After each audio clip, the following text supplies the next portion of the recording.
Today we're at this incredible home in Bellevue Hill to chat with Mia from Mia Lake Interiors and learn about what inspires her designs.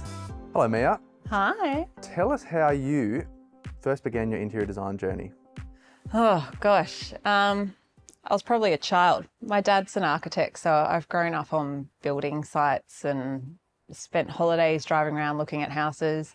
Yep. And then when I was in high school, White House Institute of Design came and I thought that's what I want to do. So went to White House, got a scholarship, studied over in Italy, and then began the crazy design journey of interior design. It's all happened from there. It's all happened from there. So what type of projects do you specialise in, Mia? Homes. So we've got two types of clients. We either have our residential clients, so the mums and dads doing up their houses, or we work with developers, but we're always focused on doing homes and houses. And is there any particular design style that you feel drawn to or your projects lean towards? It's funny, we don't have one particular style. We find that the properties or the location of the properties tell us what it needs to be, and we can adapt our style to suit, but we always focus on, good function and high-end finishes, and that seems to be our signature. So tell us, where do you draw your inspiration from, Mia? I used to look outwards for inspiration, but I've come to trust my gut instinct. We spend a lot of time at that beginning stage of the project in the floor plan review, and that's when I really dive deep and go, what does this property need? And that's where we draw the inspiration from. Nice, so you spend time at the beginning to make sure that the process throughout is streamlined. Yeah, at the beginning is at that floor plan review where I learn a project. That's the most important bit for us. Nice, and is there anywhere that you like to go, any places you like to visit to draw inspiration from?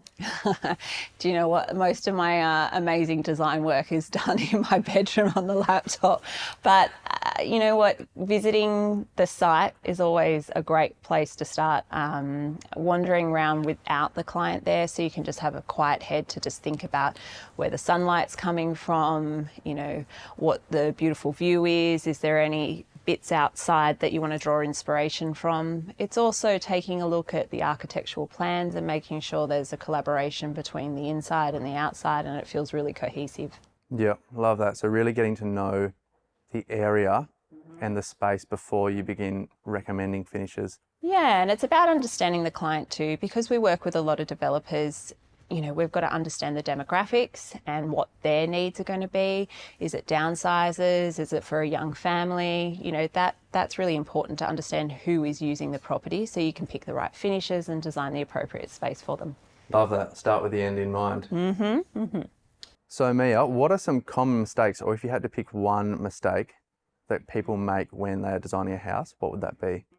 I think a lot of people leave things to the end to consider, but you really need to think about all the details up front. So when we do our floor plan review, we'll be considering, the window treatments or the wall details and paneling, etc., because everything has a thickness. So a lot of people just think a wall is flat, but when you start adding details and door handles and joinery handles and curtain rails, everything has a thickness, and you need to allocate space for that in your design stage. Absolutely. It's tough to see the thickness, especially you look at a 2D wall elevation, you can't see how far everything's coming off the wall. So we draw everything in studio, and even sometimes you zoom right in and you'll see the detail on our plan. It's because we need to consider and understand the thicknesses of everything. Yeah, great tip. So how do you think mouldings transform a space, Mia? Oh, look, drastically. And it depends on the type of style. So, if it's a modern house, you want to pick something that's quite streamlined and minimal. If it's a highly decorative house like this one, it's really important. It's not just the icing on the cake, it's one of the main ingredients. Yeah, love that. And where do you start when you're thinking about including mouldings? Like, where would you start? Proportions. It's really important to understand your ceiling height, because that then dictates the height of the profiles that, like for your skirtings, etc. When you've got generous ceilings, I encourage people to go higher. But if you've got shorter ceilings, sometimes you do need to come back down to sort of be, considerate around those proportions. Yeah, agreed. You don't want something to be too bold or over the top. In the same case, a tiny skirting board with 3 metre ceilings. Sometimes being generous actually makes the space feel more generous. So, you'll see that with furniture. When people put larger furniture in the space can feel bigger than as opposed to just putting little itty bitty furniture in the room. And it's the same with your details. So sometimes, bringing, your dado rail up a little bit or your skirting rail up a little bit, the room can feel more generous and higher. Yes, 100%. So Mia, what is one design mistake you see people often make when choosing mouldings for a home? I think it's not planning. I think a lot of people can be obsessed in symmetry, and I think really the consideration is where the eye should go. So I'm not so obsessed in every panel being equal. I'm more obsessed in taking a person on a journey and focusing on the areas where the eye should go and working out the proportions to suit that beforehand. Interesting, yeah. It's about having the mouldings in the key areas. It's not about going everywhere. Yeah, it doesn't have to go everywhere, and that's a great way to get it into a project to help with a budget. I would focus on the key areas, and you can pull back, upstairs or, secondary hallways, but definitely it's a nice thing to have in the real focal points of a home. Yeah, absolutely. From the entryway through to the living area.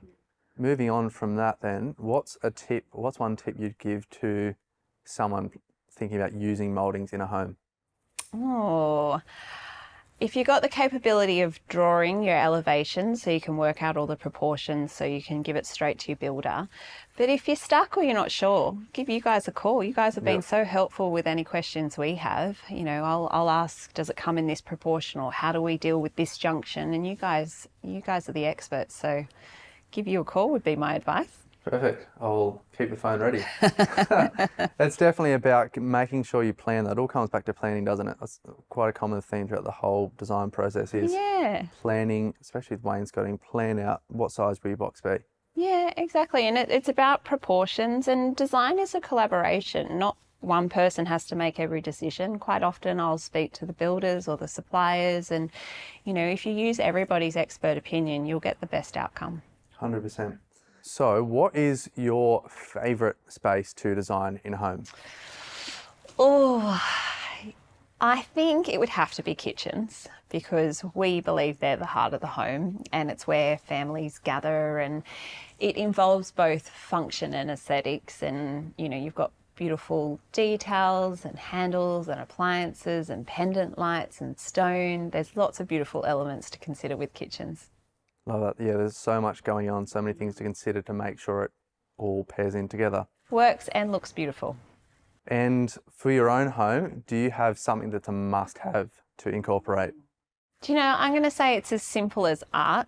I think art shows personality and makes a place unique, and highlighting art is a great way, with whether it's a light, or you can put some beautiful moulding or frame it.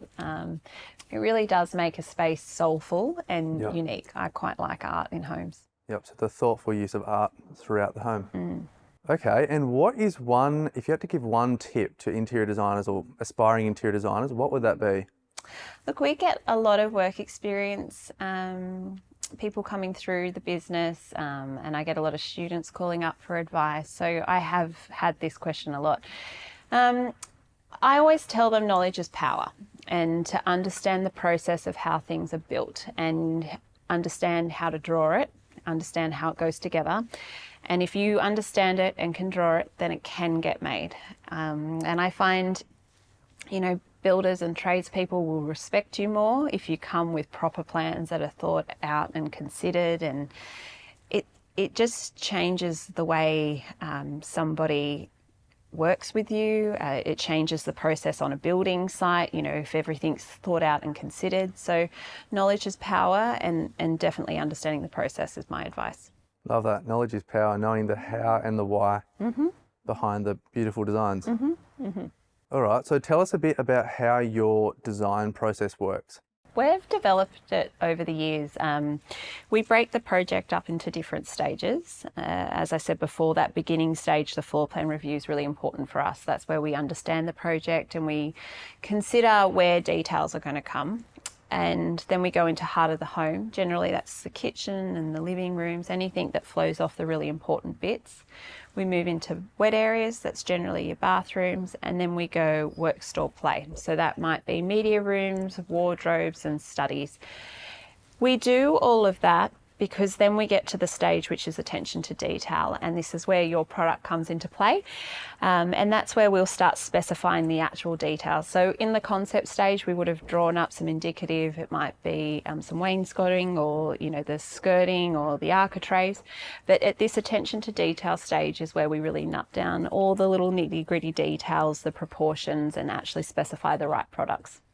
Interesting. So you start with a bit of a bulk overview of the project and then jump into the finer details of each room. We find it's really important to do it that way. If we design everything in that kitchen phase, we can rule out some of the, the processes later. So if we're broad at that sort of each stage, when we go to the attention to detail stage, we can make sure that all the little details relate throughout all the rooms and we're considering everything holistically.